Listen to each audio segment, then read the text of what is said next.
Assalamualaikum warahmatullahi wabarakatuh. Syukur alhamdulillah atas kehadirat Tuhan Yang Maha Esa sehingga kita semua diberi kesehatan untuk tetap bisa berkarya. Perkenalkan, saya Siti Rosidah, salah satu dosen tetap Prodi Radiologi Program Diploma 3 Universitas Widya Husada Semarang. Pada kesempatan kali ini, saya akan menyampaikan mata kuliah yang saya ampu sesuai dengan bidang keahlian saya, yaitu mata kuliah Manajemen Pelayanan Radiologi. Mata kuliah ini ditujukan untuk mahasiswa radiologi semester 5 dengan kode mata kuliah TRO 316 yang berbobot 2 SKS. Diselenggarakan dalam 16 kali pertemuan tatap muka dengan rincian 14 kali pertemuan materi dan 2 kali pertemuan untuk masing-masing ujian tengah semester dan ujian akhir semester. Mata kuliah ini membahas mengenai prinsip-prinsip manajemen dan pengelolaan pelayanan unit radiologi yang meliputi proses perencanaan, pengorganisasian, dan pengendalian. Mata kuliah ini juga akan membekali mahasiswa dengan pengetahuan dan keterampilan dalam pengelola unit atau instalasi radiologi secara efektif, efisien, mencakup aspek operasional, administratif, sumber daya manusia, dan juga keselamatan radiasi. Pada mata kuliah ini akan disampaikan berbagai bahan kajian, diantaranya ada manajemen secara umum, organisasi dan struktur organisasi, analisis SWOT radiologi, standar pelayanan radiologi, standar prosedur operasional, standar pelayanan minimal, standar profesi radiologi, manajemen SDM, standar ruang dan tupoksi SDM radiologi, termasuk pengendalian mutu radiologi, pengendalian logistik, dan juga akreditasi di radiologi. CPA yang dibahas pada mata kuliah ini meliputi sikap, yaitu menginternalisasi nilai, norma, dan etika akademik, menunjukkan sikap bertanggung jawab atas pekerjaan di bidang keahlian secara mandiri, serta keterampilan umum yang meliputi penyelesaian pekerjaan berlingkup luas dan menganalisis data dengan beragam metode yang sesuai baik yang belum maupun sudah baku. Juga terkait dengan keterampilan umum, mampu menunjukkan kinerja bermutu dan terukur, dan mampu memecahkan masalah pekerjaan dengan sifat dan konteks yang sesuai dengan bidang keahlian terapan. Mau menyusun laporan hasil dan proses kerja secara akurat dan sahih serta mengkomunikasikannya secara efektif kepada pihak lain yang membutuhkan. CPMK yang dibawakan pada mata kuliah manajemen radiologi antara lain: 1. Memahami dan menerapkan prinsip-prinsip manajemen dan organisasi dalam proses pengelolaan pelayanan radiologi. 2. Memahami dan menerapkan manajemen dan standar pelayanan radiologi. 3. Memahami dan menganalisa standar profesi radiografer dan sumber daya manusia di radiologi. 4. Memahami dan mampu menyusun standar prosedur operasional di radiologi. 5. Menerapkan pengelolaan barang habis pakai, melakukan monitoring, program evaluasi, dan melakukan pengukuran efisiensi di bagian radiologi. 6. Memahami alur dan aspek penilaian akreditasi, khususnya di radiologi. 3 komponen utama dalam proses pembelajaran ini adalah delivery, interaction, dan assessment atau DIA. Untuk delivery, saya memberikan materi RPS yang bisa diunduh langsung pada sistem e-learning Siato UWHS, serta interaksi langsung secara tatap muka untuk mendukung pemahaman mahasiswa. Materi yang disampaikan di beberapa media pembelajaran seperti PPT, YouTube, maupun modul pembelajaran. Interaksi pada mata kuliah ini melibatkan komunikasi dua arah antara dosen dan mahasiswa berupa diskusi, tanya jawab, kolaborasi, dan refleksi bersama. Asesmen atau penilaian yang dilakukan pada mata kuliah manajemen pelayanan radiologi ini mencakup asesmen formatif untuk menilai proses pembelajaran melalui tugas individu, tugas kelompok, maupun sikap. Sedangkan untuk asesmen sumatifnya untuk penilaian akhir berupa ujian tengah semester dan ujian akhir semester. Model pembelajaran yang saya lakukan di sini menggunakan model direct instruction dan problem based learning dengan metode ceramah, diskusi, dan case study. Referensi yang digunakan pada pembelajaran manajemen radiologi ini berupa modul, kemudian buku referensi dari ahli yang lainnya yang berhubungan dengan manajemen secara umum, manajemen rumah sakit, ya, maupun dari artikel jurnal bereputasi, dan juga dari peraturan-peraturan pemerintah yang berhubungan dengan manajerial di rumah sakit, khususnya di radiologi. Sehingga dengan berbagai referensi tadi, mahasiswa diharapkan bisa mampu mengikuti perkembangan ilmu pengetahuan dan teknologi di masa kini. Baik, berikut adalah video proses pembelajaran pada mata kuliah Manajemen Pelayanan Radiologi dengan materi standar pelayanan minimal di radiologi. Mari kita simak bersama. Assalamualaikum warahmatullahi wabarakatuh. Semangat pagi. Semangat. Ya, meskipun siang, tapi kita harus tetap semangat ya. Jadi kita tetap semangatnya seperti pada pagi hari ini. Ya, pada kesempatan hari ini kita bertemu lagi dalam pembelajaran mata kuliah Manajemen Radiologi. Sebelum kita mulai pembelajaran, mungkin sebaiknya kita berdoa dulu menurut agama dan kepercayaan masing-masing. Sudah cukup ya. Untuk pembelajaran kali ini, kalian bisa melakukan persepsi absen dulu melalui Siato di UHS, ya. Sambil menunggu mahasiswa melakukan persepsi absensi, kita mungkin mereview dulu materi yang sudah saya sampaikan di pertemuan sebelumnya terkait dengan manajemen secara umum yang ada di radiologi. Kemarin kita sudah belajar terkait dengan struktur organisasi di radiologi, kemudian ada visi misi, kemudian ada tata ruangan, ada kebutuhan SDM, dan banyak hal yang nantinya sebagai kalian radiografer itu harus memahami apa sih ruang lingkup yang harus ada di dalam suatu instalasi radiologi. Ya, pada kesempatan ini kita lanjut dengan materi yaitu ada standar pelayanan minimal di radiologi. Ya. Kenapa sih ini harus ada standarnya ya? Memang sudah ada di dalam peraturan Menteri Kesehatan. Jadi memang kalau kaitannya dengan manajemen radiologi itu sudah ada, selain buku-buku textbook, kemudian jurnal, itu juga sudah ada beberapa yang berkaitan dengan peraturan yang ada di pusat. Ya, contohnya ini pada standar pelayanan minimal radiologi ini masuk ke dalam Permenkes nomor 129 tahun 2008 tentang standar pelayanan minimal rumah sakit. Yang di dalamnya ada beberapa standar-standar yang harus ada di instalasi dalam rumah sakit tersebut.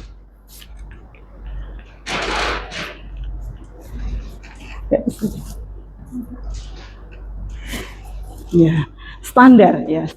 Jadi memang semuanya itu harus ada standar. Kalau kita ingin memiliki suatu mutu yang bagus, itu harus ada standar.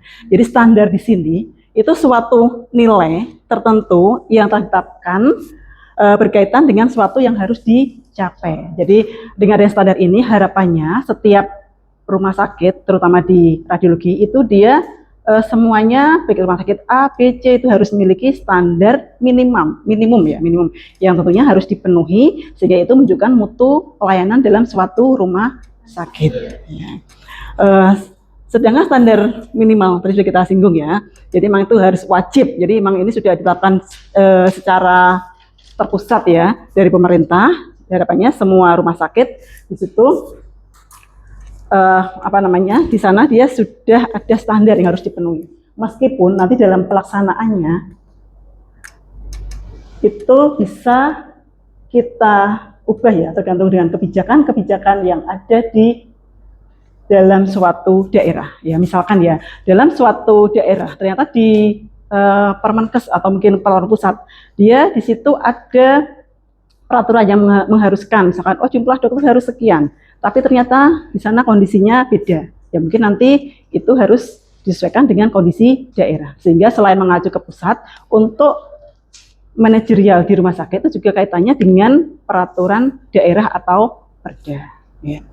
Sebelum masuk ke tadi pelayanan minimal di radiologi, di sini juga sudah dijelaskan bahwa dalam suatu rumah sakit itu paling tidak harus ada 21 pelayanan. Ya minimal ya. Jadi kalau misalkan ada suatu badan usaha atau mungkin yayasan ingin memberikan suatu rumah sakit, dia harus ada pelayanan gawat darurat, rawat jalan ya, baik itu pelayanan penunjang medik maupun pelayanan untuk terapi dan yang lainnya. Ya, ada satu. Terus khususnya di radiologi, tadi kita singgung ya. Di sini ada beberapa standar pelayanan minimal. Mungkin sudah pernah ada yang mendengar atau mungkin membaca terkait apa sih standar pelayanan radiologi. Bahkan kan sudah mungkin semester 5 ya, sudah pernah PKL ya. Mungkin ada yang tahu apa saja yang harus lakukan ya dalam pelayanan minimal di radiologi apa saja? Ada waktu Mbak hasil Isa. pelayanan fototoraks, Ya, kemudian pelaksanaan expertise, kejadian kegagalan pelayanan ronsen, kepuasan pelanggan. kepuasan pelanggan. Yaitu memang minimalnya harus ada 4 indikator tadi ya. Harus ada 4 indikator. Coba kita perhatikan ya. Ini sesuai dengan tadi ya di Permenkes. Ini memang ada beberapa standar pelayanan minimal yang harus dipenuhi dalam suatu hal radiologi. Yaitu pertama, waktu tunggu hasil pelayanan torak. Waktu hasil pelayanan.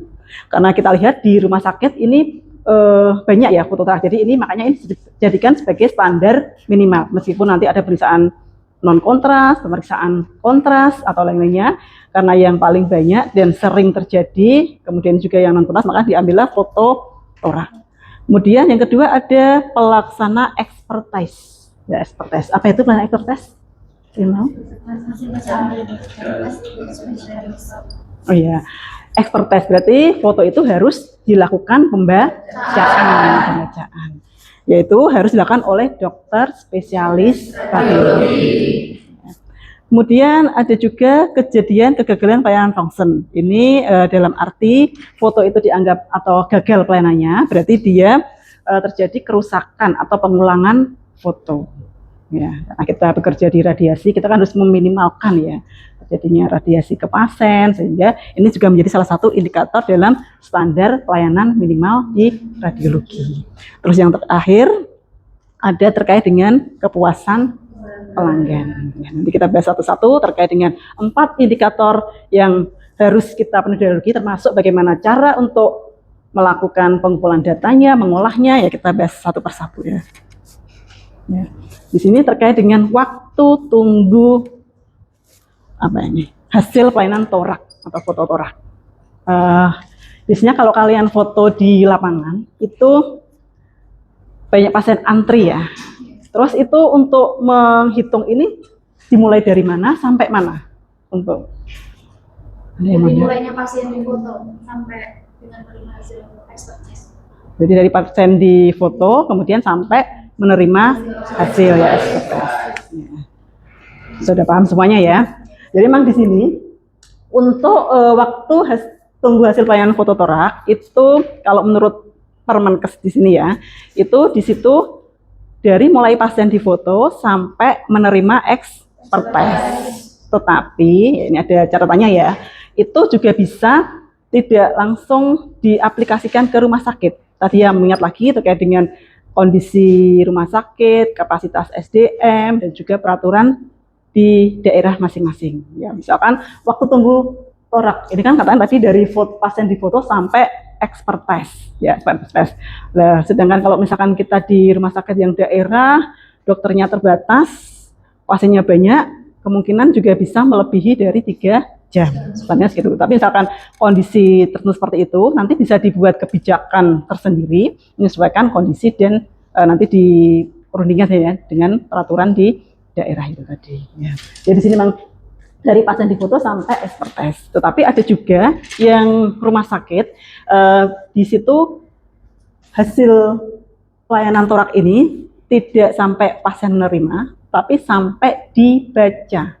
Ya, karena kalau diterima, kadang ada beberapa pasien yang mungkin pasiennya rawat jalan, ya nanti ada yang nanti ya saya ambil setelah mau kontrol ya di minggu berikutnya, dan seperti itu karena mungkin nunggu ya, dan kesakitan nunggu pulang dulu, ya itu enggak apa, itu tergantung dari kebijakan di rumah sakit. Yang jelas harus ada standar prosedur operasionalnya. Kalau ini tuh seperti apa sih harusnya, itu harus tertera, ada tanda tangan dari direktur, yaitu tidak apa-apa kebijakannya, mau diambil dari foto tadi, di foto sampai pasien menerima atau sampai selesai dibaca dokter, ya, gitu ya.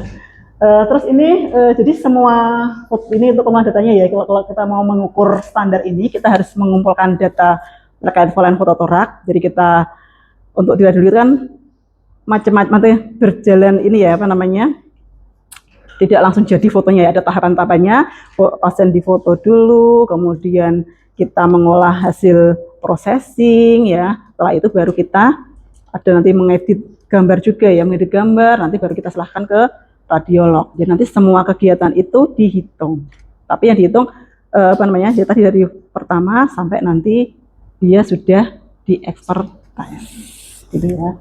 Itu kemudian nanti dari sampel tadi kita total ada berapa waktu yang diperlukan dalam setiap pasien foto tora. Nanti kemudian dirata-rata. Ya, nanti kemudian dibuat laporan. Itu harus ada. Gitu ya. Dan yang kedua, kok malah mati ya? Yang kedua terkait dengan pelaksanaan expertise hasil pemeriksaan. Ya, yang tentunya di radiologi itu juga karena kita penunjang diagnosa, banyak sekali pemeriksaan yang ada di radiologi ya, baik itu pemeriksaan kontras, non kontras, tadi disampaikan, termasuk pasien-pasien dari IGD. Kalau di rumah sakit, jadi kan selain dokter spesial radiologi, kadang ada beberapa residen ya dari pendidikan radiologi juga ya. Selama ini kalian sudah prakteknya ya. Apakah semua foto dibaca oleh dokter? Iya. Gimana kalau di lapangan? Dibaca semua. Dibaca semua ya oleh dokter ya. Karena terkadang gini ya, mungkin tapi ada juga kadang presiden ya ikut membaca, tapi nanti setelah itu dicek oleh dokter. Yang terpenting ada sah ya.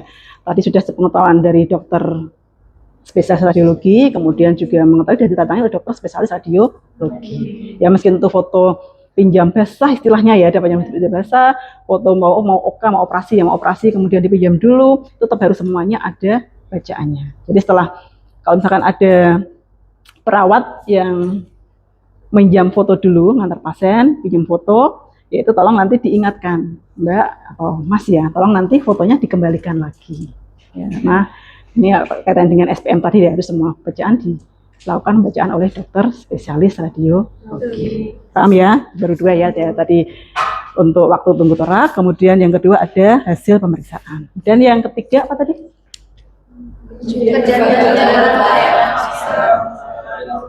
Kejadian dalam pelayanan foto ya. Sekarang ini kan sudah banyak yang menggunakan digital radiografi ya, CR/DR. Kalau foto itu gagal, itu foto yang bagaimana? Nggak cincin, oh ya, terpotong. Underexpose. Kemudian pergerakan pasien. Apalagi Mbak? Magnifikasi. Ada lagi? Tentunya sudah bisa menganalisa bagaimana foto itu dia bisa diterima atau tidak? Saya.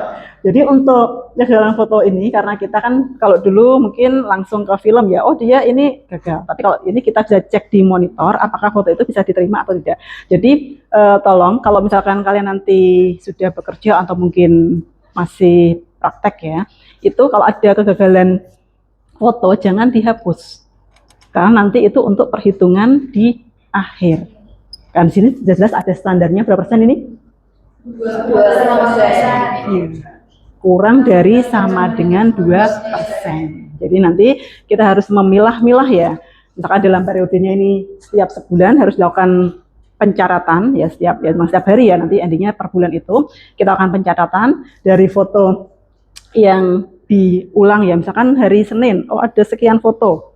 Kemudian setelah itu nanti yang diulang ini berapa? Kalau bisa dibuat buku tersendiri ya, buku untuk pengulangan foto. Sehingga nanti nggak lupa, jadi begitu ada kesalahan langsung ditulis di buku. Terlebih bagus lagi kalau di situ sudah ada faktor penyebab kesalahan. Ya, karena kalau ada faktor itu nanti kita bisa mengoreksi ya, kira-kira ini salahnya itu di bagian mana, sehingga nanti bisa menekan angka repeatnya juga. Jadi nanti dilakukan selama frekuensinya ini tadi 1 bulan. Periode analisanya 3 bulan. Jadi nanti dihitung antara untuk perhitungan persentasinya, ya mungkin ini kan ada ya numerator jumlah foto rusak, foto rusak yang tidak dapat dibaca dalam 1 bulan. Denominator jumlah seluruh pemeriksaan foto dalam 1 bulan. Jadi nanti dihitung berapa itu jumlah foto yang tadi sudah kita list datanya dalam 1 bulan berapa, jumlah foto yang kita lakukan dalam 1 bulan berapa, nanti dikalikan 100%. Kalau angkanya masih di bawah 2% berarti masih aman, masih memenuhi standar. Tapi kalau sudah melebihi 2% berarti Iya, harus dilakukan evaluasi. Maka tadi harus ditulis ya penyebabnya apa sehingga kita tahu, oh ini lebih tadi yang faktor terbanyak karena apa. Jadi nanti kita bisa evaluasi, kita lakukan treatment ya sehingga nanti di bulan berikutnya angkanya ini menurun lagi. Kalau 2%, kira-kira gimana? Masuknya kategori apa? 2%. Kalau ternyata didapatkan angkanya 2%, masih aman enggak?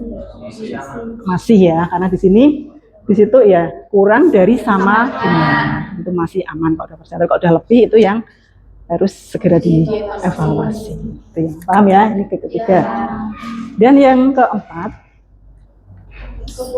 kepuasan pelanggan. Kalau kepuasan pelanggan ini banyak ya aspek yang harus dinilai ya, karena pelanggan puas itu kan tidak hanya dari sarana prasarana, cuma juga dari pelayanan yang kita berikan ke pelanggan. Ya.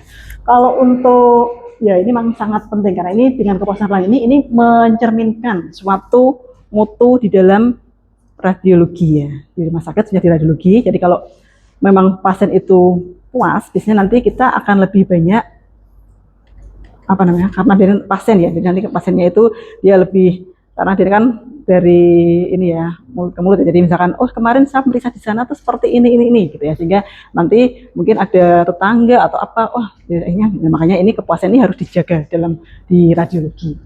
Untuk kepuasan pelanggan gimana caranya kalian bisa mendapatkan ini pelanggan ini puas tidak, apa harus tanya satu-satu atau gimana? Kuesioner ya, jadi harus disiapkan kuesioner apa yang mau kita nilai ya, itu harus kita siapkan. Terus harus ada scoringnya ya, dalam rentang bisa di scoring ya antara 1, 2, 3, 4, 5 ya. Misalkan kalau 1 sangat jelek atau sangat kurang nanti sangat bagus sekali, jadi itu ada scoringnya. Ini pun hampir sama perhitungannya dengan tadi yang kegagalan ya, kegagalan foto. Jadi nanti kalian harus melakukan tadi ya, menyiapkan dokumen ya, kuesioner untuk dilakukan pengisian. Terus setelah itu biasanya kita ambil sampel ya, sampel bisa menggunakan rumus sampel atau minimal bisa 50 pasien dalam 1 bulan. Bisa pakai itu minimal 50, atau kalau mau ya dengan tadi rumus sampel. Ya, rumus sampel nanti kita bagi kuesionernya setiap pasien yang datang ya. Berarti sebaiknya ya kalau misalkan ini kepuasan berarti sebaiknya langsung ke pasiennya. Ya, kalau bisa berarti pasien rawat. Pokoknya intinya pasien yang dia kooperatif, biasa tidak komunikasi, tapi harus dijelaskan dulu sebelum kalian menyebar, jangan asal disebar. Nanti pasiennya nggak tahu ya ini suruh ngapain, terus nanti malah jawabannya bias. Jadi didampingi dulu ya, selamat siang atau sore Bapak Ibu gitu ya. Ini ada seperti ini, nanti dijelaskan untuk nilainya kalau 1 itu apa, 2 apa, 3 apa. Atau kalau mungkin itu repot ya nanti langsung tulis aja, kurang, sangat kurang, cukup, ya itu nanti kalian yang melakukan scoring tersendiri. Itu ya itu. Ini juga sama ya, memang rata-rata untuk ini 1 bulan, kemudian periode analisanya 3 bulan. Itu melakukan analisis ya, tadi ya dengan survei, bagian kuesioner dengan standarnya berapa? Lebih dari sama dengan 80% untuk SPM di radiologi terkait dengan kepuasan pelanggan. Ya, jadi nanti kalau kalian di radiologi jangan kaget ya kalau misalkan kita sebagai radiografer kerjaan cuma foto, bukan. Tapi harus tahu tadi ya, harus tahu apa sih aspek pelayanan yang ada atau manajerial yang ada di radiologi. Tidak hanya pasien datang foto, padahal di sana kan ada kebutuhan, ada tadi ya melakukan ini ya, memonitoring standar pelayanan sudah memenuhi standar atau belum. Terus kemudian nanti ada lagi terkait dengan pengelolaan bahan habis pakai ya, bahan habis pakai itu kurangnya apa sehingga nanti kita stoknya terisi terus saat ada pasien, kita tidak kehabisan barang ya yang kita butuhkan. Kemudian juga selain itu juga banyak hal lah yang harus kita kerjakan di radiologi. Jadi nanti kalian harus siap, misalkan di radiologi tidak hanya melakukan pelayanan tapi juga harus membantu dalam pelaksanaan manajemen di radiologi. Ya mungkin nanti sudah ada kepala instalasi, nanti ada kepala ruang ya mungkin nanti dari situ dibagi sub-subnya. Nah, mungkin udah pernah melihat ya di rumah sakit ya. Mungkin ini yang bagian menghitung repeat, ini siapa petugasnya. Ini bagian ya tahu nanti untuk pengujian siapa ya, termasuk juga pengendalian dan pengujian. Jadi nanti kalian sebagai calon radiografer ya di bidang vokasi harus siap apapun nanti yang ada di lapangan, gitu ya. Ya mungkin gitu. Ya, jadi kesimpulannya tadi ya, kesimpulan dari standar minimal, tadi ada minimal ada 4 indikator ini harus kalian penuhi dalam pelayanan di radiologi. Harus ada 4 indikator, tadi dari waktu tunggu ya 3 jam minimal, kemudian expertise ya, itu harus semuanya dibaca oleh dokter, harus 100%. Ingat ya, jadi kalau misalkan foto dipinjam harus dikembalikan, harus dibaca lagi. Ya. Kemudian kerusakan foto, ya ini kurang dari 2%, ya nanti tidak hanya dicatat, tapi juga dilakukan evaluasi, ya. Dicari apa sih penyebabnya, sehingga nanti bisa dilakukan perbaikan-perbaikan. Ya. Kemudian kepuasan pelanggan ini juga sama, karena ini kalau kepuasan ini benar-benar menunjukkan mutu pelayanan di suatu, baik itu rumah sakit maupun di radiologi ya. Kalau dari pihak terkecil misalkan ya instalasi itu dia baik ya otomatis nanti nama rumah sakitnya jadi ikut baik. Tapi kalau dari instalasinya sudah misalkan kemarin ini tugasnya agak judes atau gimana, yaitu nanti sudah mengurangi, itu nanti akan buruk juga. Jadi tolong dipersiapkan dengan baik ya dalam melakukan manajerial di rumah sakit. Kalian sebagai calon-calon radiografer nanti ya, semoga nanti bisa melakukan ya tupoksi sesuai dengan radiografer, bisa bermanfaat lah ya bagi semuanya. Ya. Kemudian ya mungkin ini juga kalian terkait dengan SPM ini sudah terintegrasi juga. Kemarin kita di tahun 2003 ya, Stadion Buluki juga melakukan penelitian terkait dengan standar layanan minimal radiologi. Mungkin itu yang bisa saya sampaikan ya pada pertemuan hari ini. Semoga bermanfaat ya. Ya, mohon maaf kalau ada kekurangan atau kesalahan. Nanti kalau misalkan ada pertanyaan bisa kita diskusikan lagi ya. Semoga juga bermanfaat nantinya buat kalian bekerja. Tapi diingat juga untuk SPM ini mungkin seiring dengan perubahan waktu maupun adanya kebijakan dari pemerintah, kalau ada perubahan ya harus disesuaikan. Tidak kemudian terpaku seperti kalau ilmu-ilmu dasar TR kan misalnya ini seperti ini, terpaku ya, matematika terpaku. Tapi kalau secara manajemen itu kadang berubah kebijakan, nanti juga kita harus mengubah aturan. Dan harus tadi ada standar di rumah sakit ya, dan harus dilakukan. Ya, saya paham ya sampai sini ya. Ya udah baik, terima kasih. Saya akhiri. Selamat siang. Wassalamualaikum warahmatullahi wabarakatuh. Waalaikumsalam warahmatullahi wabarakatuh. Sekian video pelajaran luring atau offline dalam kelas sebagai salah satu syarat dalam pengajuan sertifikat dosen. Terima kasih kepada semua pihak yang telah terlibat. Mohon maaf apabila ada salah kata. Semoga bermanfaat. Wassalamualaikum warahmatullahi wabarakatuh.